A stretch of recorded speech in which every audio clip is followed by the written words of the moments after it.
আবৃত্তি করছি কবিটি জীবনানন্দ দাশের রচিত বনলতা সেন। হাজার বছর ধরে আমি পথ হাঁটিতেছি পৃথিবীর পথে, সিংহল সমুদ্র থেকে নিশীথের অন্ধকারে মালয় সাগরে। অনেক ঘুরেছি আমি বিম্বিসার অশোকের ধূসর জগতে। সেখানে ছিলাম আমি আরো দূর অন্ধকারে বিদর্ভ নগরে। আমি ক্লান্ত প্রাণ এক, চারিদিকে জীবনের সমুদ্র সফে। আমার এই দুদণ্ড শান্তি দিয়েছিল নাটোরের বনলতা সেন।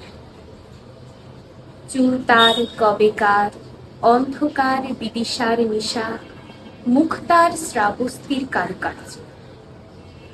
অতিদূর সমুদ্রের পর হাল ভেঙে যে নাবিক হারায়েছে দিশা।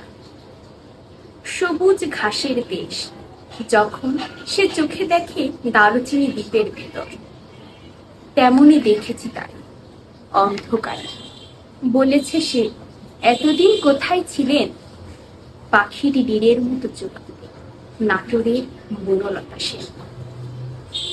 সমস্ত দিনের শেষে শিশিরের শব্দের মতন সন্ধ্যা আসে। ডানার রৌদ্রের গন্ধ মুছে ফেলেছি। পৃথিবীর সব রং নিভে গেলে পাণ্ডুলিপি করে একজন।